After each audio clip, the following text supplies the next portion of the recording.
এবারে জন্মদিনে বড়ি বেগমকে চমকে দেওয়ার একটা উপায় বার করেছি। উজির, বলো তো দেখি কি উপায়?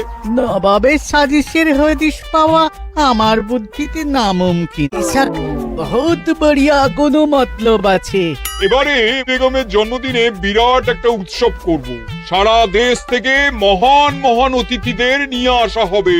দুনিয়ার সেরা সেরা খাবার, সেরা সেরা গাইয়ে, সেরা সেরা বাজিয়ে, সেরা সেরা নাচিয়ে রাতকে দিন করে দেবে এমন রোশনাই। রেস্ট নাই। কি বললে? বহুত বড়িয়া আপনার সোচ, লেকিন মাফ করবেন হুজুর, রাজকোষের অবস্থা খুবই খারাপ। উৎসব করার মতো তো রেস্ট নাই জাহাপানা। কোনো কথা শুনতে চাই না। আমি হলাম গিয়ে বাংলার নবাব। আমি আনন্দ হই হুল্লোড় করবো না তো কে আর করবে? একদম ঠিক জাহাপানা, কিন্তু কর বসিয়ে টাকা তোলো। সব কিছুতেই কর বসানো আছে জাহাপানা। হাসি কান্না ছাড়া আর কোনো কিছুতেই কর বসানো যে বাকি নেই। তার ওপরেই কর বসাও। হাসি কান্নার ওপর কর? না, শীতকাল আসছে, বসাও বসাও কর হাঁচির ওপর। হ্যাঁ, হাতির ওপর কর? বসাও। ওরকম মুখ করে আছো কেন? যদি না পারো তো বলে দাও, আমি অন্য উজির নিয়োগ করব। আমি আজই ঘোষণা করে দিচ্ছি, এবার থেকে হাতির ওপর কর দিতে হবে। হ্যাঁ, তো জানাব, এতে প্রজারা যদি ক্ষুব্ধ হয়? আরে বাবা, প্রজাদের কাজই তো মাঝে মাঝে ক্ষুব্ধ হওয়া। তা ঠিক হুজুর। আমাকে কদর করে এমন কিছু সন্ডা আছে, তাদেরকে কাজে লাগাতে হবে। বহুত খুব জাহাপানা। তাহলে হাঁচি গোনার লোকের ব্যবস্থা করে নি। ওই সন্ডারাই হাঁচি গুনবে। ওদের স্বেচ্ছাসেবক হিসেবে নিয়োগ করো। বহুত খুব জাহাপানা। সব জায়গায় লোক পাঠাতে শুরু করো, তবে কৃষ্ণনগরে বেছে বেছে লোক পাঠাবে। আর মনে রেখো, ওখানে গোপাল আছে।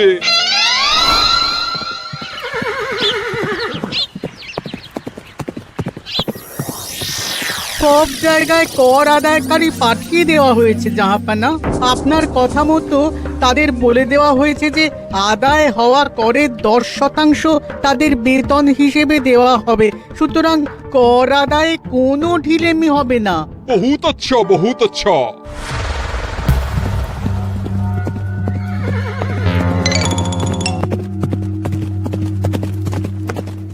হ্যাঁ, তুমি ঠিক পড়েছো তো মন্ত্রী? হাঁচির উপরে কর? বলেন তো, আর একবার পড়ছি মহারাজ। আসলে এটা নবাবই মশকরা। আমাদের নবাব যে খুবই রসিক মানুষ তা তো আমরা দেখেছি। বারবার কৃষ্ণনগরের সঙ্গে রসিকতা করতে গিয়ে হাঁড়ি ফেটে রস একেবারে মাখামাখি হয়েছে, আর সারা গায়ে পিঁপড়ে ধরেছে।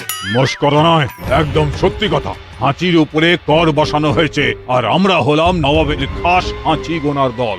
আমরা এই কৃষ্ণনগরে থিতু হয়ে বসলাম বটে। এবারে হাঁচি গুনবো আর মোহর আদায় করব। গোপাল, তুমি কি বলো? সর্দার, তোমাদের এখানে আসা একেবারেই লোকসান হয়েছে। কেন মশাই? আচ্ছা, আপনি গোপাল? না না, আপনার কোনো কথাই শুনবো না। আমাদের বই বই করে বলে দেওয়া হয়েছে, গোপাল হইতে সাবধান। সর্দার, আমি তোমাকে সাবধান হতেই বলছিলাম। হাঁচি ধরতে গেলে তোমাদের খুব সতর্ক থাকতে হবে, কারণ এই কৃষ্ণনগরের বাসিন্দাদের শরীর স্বাস্থ্য এত ভালো যে এখানে কেউ হাঁচে না, কাশে না, ঢেকুর তোলে না, ইয়ে করে না। বলেন কি মশাই? এটা তো নবাবকে জানাতে হচ্ছে। যাও যাও, এক্ষুনি মুর্শিদাবাদে ফিরে গিয়ে নবাবকে জানাও। ওরে, কেউ এদের যাওয়ার ব্যবস্থা করে দে। ওই তো হেঁচেছে।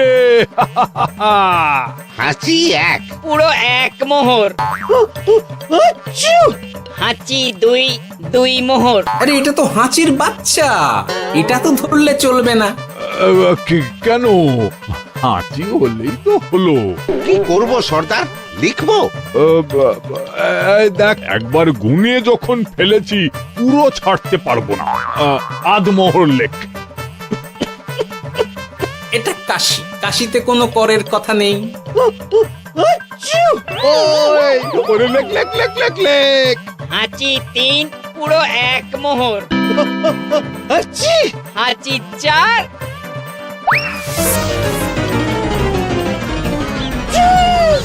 হাঁচি 5 লেখো। হাঁচি 6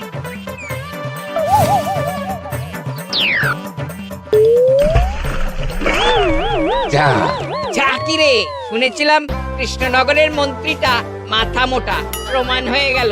জল থেকে উঠবে যখন ঠান্ডা লেগে হাঁচি তো আরো বাড়বে। জলে বুড়ুবুড়ি উঠছে, বেটা জলের তলায় তলায় হাঁটছে। হাঁচি 7।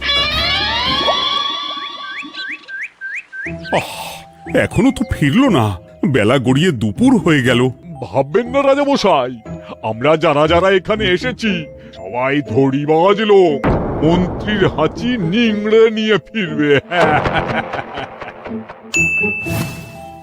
ছি ছি ছি ছি ছি ছি ছি ছি ছি। কি হলো গোপাল? আমরা কৃষ্ণনগরের প্রবাদ প্রতিম আতিথেয়তার অসম্মান করেছি মহারাজ। কেন? কিভাবে? কখন? এখন মহারাজ, এখন এনারা সেই সুদূর মুর্শিদাবাদ থেকে এসেছেন, আর আমরা এতক্ষণ শুধু অন্য কথাই বলে চলেছি, এনাদের আপ্যায়নের ব্যবস্থা করিনি। তাই তো। মহারাজ, আপনি ব্যস্ত হবেন না। এই কে আছো?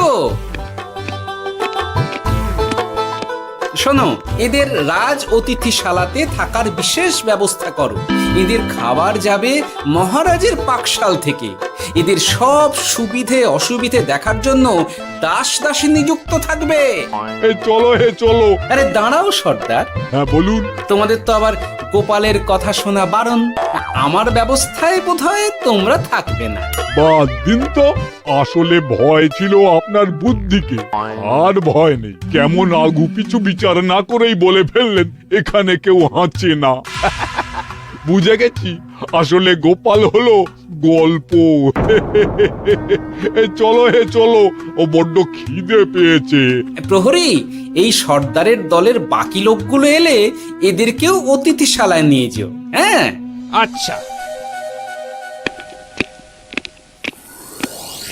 কি গোপাল, এই রক্তচোষাগুলোর জন্য তুমি রাজনিবাস আর রাজভোগের ব্যবস্থা করে দিলে? গোপাল কার পক্ষে মহারাজ? এতক্ষণ গোপালের সব কাজ তো কৃষ্ণনগরের বিপক্ষে গেল।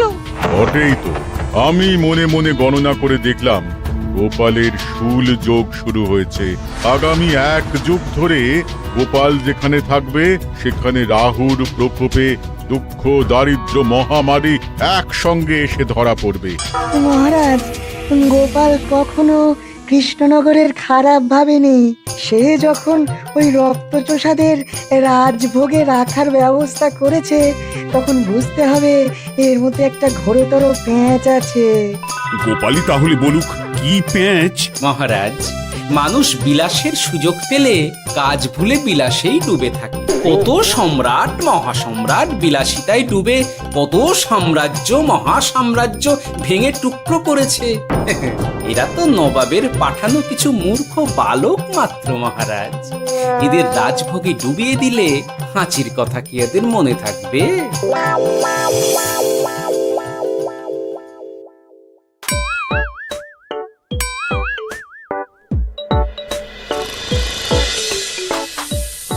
কি ব্যবস্থাপনা সব ঠিক আছে তো? হ্যাঁ হ্যাঁ, খাসা ব্যবস্থা হয়েছে। আপনারা আমাদের অতিথি বলে কথা, আরাম করুন।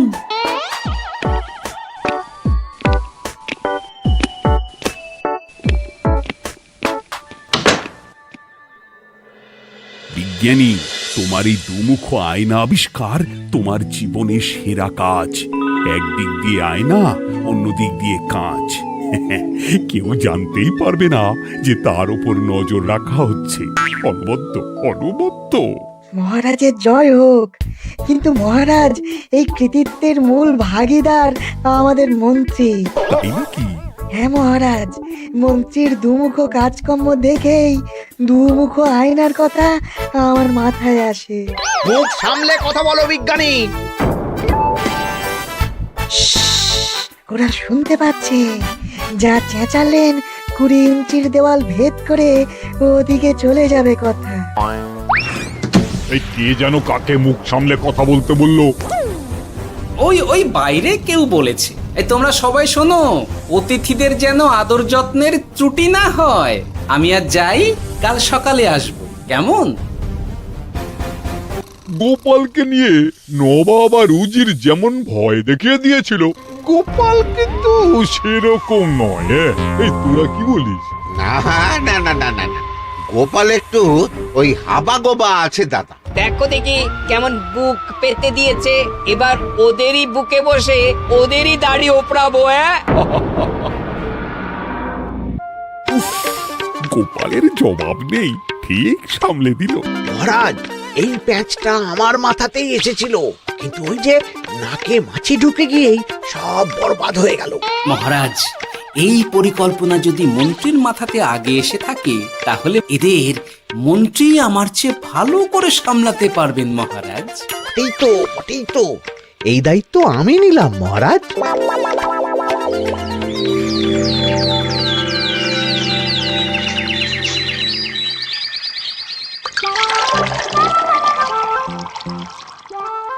আহা, সকালে ঘুম থেকে উঠে এই রকম বেলের পানা যেন স্বর্গের অমৃত।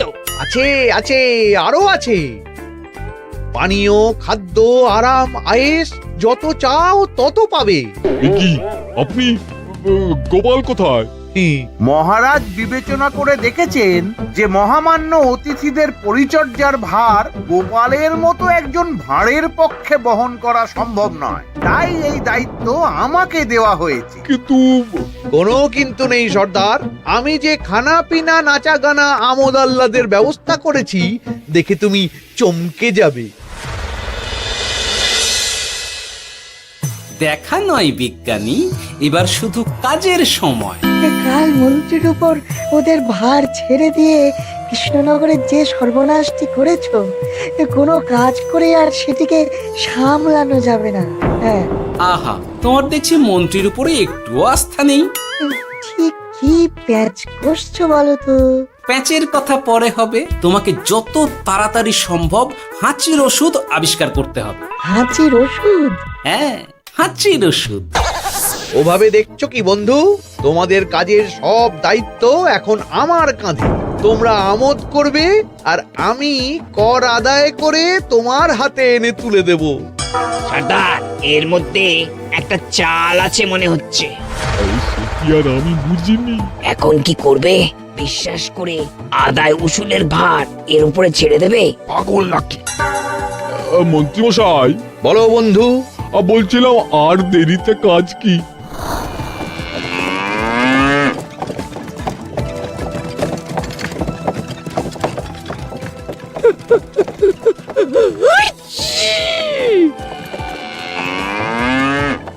মন্ত্রী, লেখো হাঁচি এক। ওহে, তোমার নাম কি? মন্ত্রেশ্বর হুজুরি আগে। লিখুন মন্ত্রী মশাই, নাম লিখুন। ওহে মন্তেশ্বর, হাঁচি কর, এক মোহর ছাড়ো দেখিনি। হাঁচি দুই। আরে যাও, দৌড়ে গিয়ে দু মোহর আদায় করে আনো। ওরে, তোরা সব কৃষ্ণনগরের কোণে কোণে ছড়িয়ে পড় দেখি, একটা হাঁচিও যেন বাদ না পড়ে। হ্যাঁ,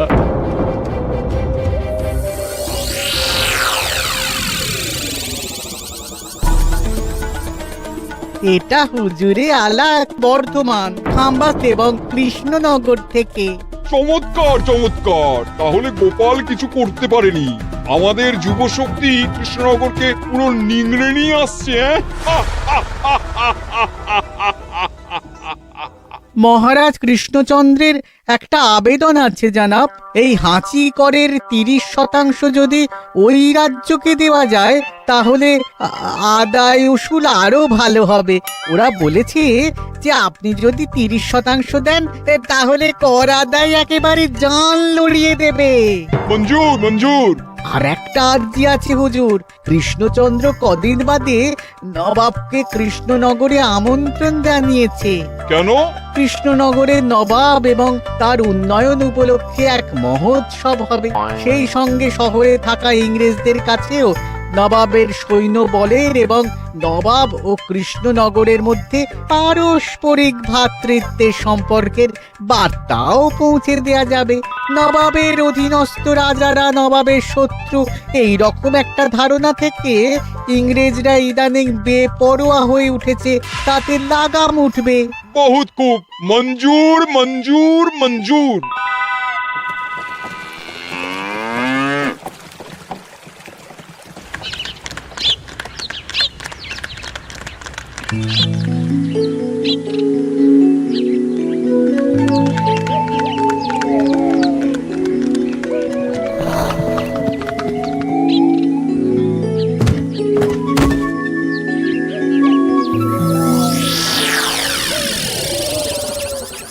কি ব্যাপার গোপাল? জাহাপনা বলুন, কি খিদমত করব? আমি যা বলবো তাই করবে। অবশ্যই জাহাপনা। क्या बात উজির, তুমি সাক্ষী, মহারাজ কৃষ্ণচন্দ্র আপনিও সাক্ষী। গোপাল আমাকে কথা দিয়েছে আমি যা চাইবো তাই করবে। গোপাল, তুমি আমার সঙ্গে মুর্শিদাবাদ যাবে। এখন থেকে আমার দরবারের বিদূষক হিসেবে থাকবে, কেমন? ওরে ওরে ওরে ওরে ওরে, তোরা বাজনা বাজা। এখন থেকে গোপাল আর কৃষ্ণনগরের নয়, গোপাল মুর্শিদাবাদের। চড়ছে বাজা।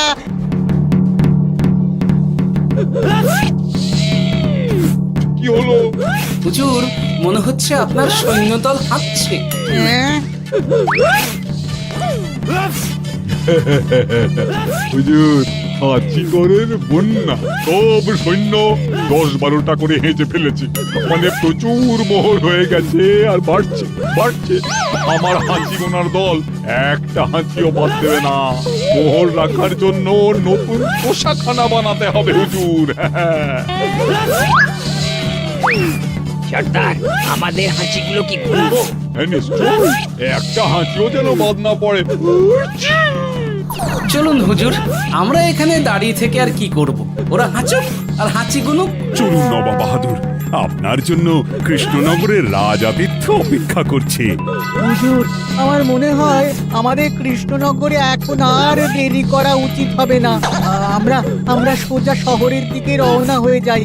শহরের ইংরেজদের শিক্ষা দিয়ে ফেরার পথে আমরা কৃষ্ণনগরের আতিথ্য গ্রহণ করব। সে কি? মহারাজ, নবাবের মতো কর্তব্যপরায়ণ ইনসানকে তার কর্তব্য পালনে বাধা দেবেন না। আমরা ওনার শহর থেকে ফেরার অপেক্ষায় থাকবো। ঠিক, আমার এক্ষুনি শহরে যাওয়ার দরকার। ইংরেজরা সব নিয়ম কানুন ভেঙে চুরে যা ইচ্ছে তাই করতে আরম্ভ করেছে। উচিত সৈন্যদের ডাক দাও, চলো রওনা হই। কিন্তু জাহাপনা, আপনার সৈন্যদের থেকে পাওনা মোহরগুলো এতক্ষণে যা হেঁচেছে, লাখখানেক মোহর তো হয়েই গেছে। ওটা আমরা নিজেদের মধ্যে বুঝে নেব। কিন্তু ওই করের 30% যে কৃষ্ণনগরের পাওনা। পেয়ে যাবে। শহর থেকে ফিরি। আরেকটা কথা, হাঁচি কর ব্যবস্থা এখন থেকে উঠে গেল।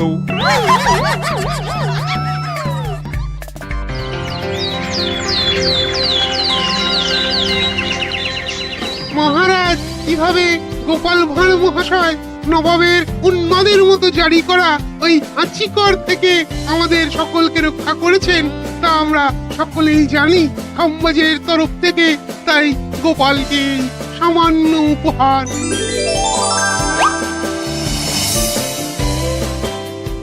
ওহ গোপাল, সত্যি তোমার জবাব নেই। কিছুই হতো না যদি না বিজ্ঞানী ওই হাঁচি চূর্ণ আবিষ্কার করত। এই উপহারের অর্ধেক কিন্তু বিজ্ঞানী। সবই তো বুঝলাম, নবাবকে সৈন্য সহ নিমন্ত্রণ থেকে সৈন্যদলকে হাঁচি চূর্ণ মাখানো, চাঁদোয়ার তলায় ঢোকানো পর্যন্ত।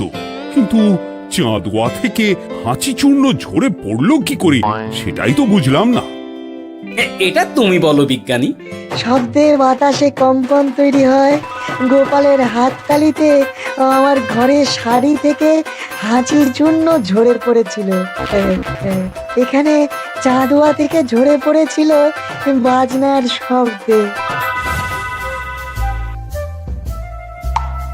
কি ব্যাপার বিজ্ঞানী, তুমি এখন ছেলে খেলা করছো? হাঁচির ওষুধ হয়ে গেছে। হয়ে গেছে? মূল উপাদান তামাক, গোলমরিচ আর আলকুশির গুঁড়ো। কাজ হবে? হাততালি দাও। হাঁচ! কাজ হলো। ব্যাপারটা কি হলো? ওই শাড়িটাতে হাঁচি চূর্ণ মাখানো আছে, তোমার হাততালির শব্দের কম্পনে ঝরে ঝরে পড়েছে। একবার নাকের কাছে এলে পিঁপড়ের থেকে পিশাচ, হাঁচতেই হবে, হাঁচতে হবেই হবে। নবাব যদি বাজনা বাজাতে না বলতো। আমাদের বাজনদাররা তৈরি ছিল মহারাজ। যাক, সবই ভালোই ভালোই মিটে গেল। যার শেষ ভালো তার সব ভালো। ব্যাস, এখন শুধু একটাই কাজ বাকি। নবাবের কাছ থেকে পরে 30% বাবদ পাওনা মোহর মুর্শিদাবাদে গিয়ে নবাবের কাছ থেকে তুমি নিয়ে আসবে। আচ্ছা মহারাজ।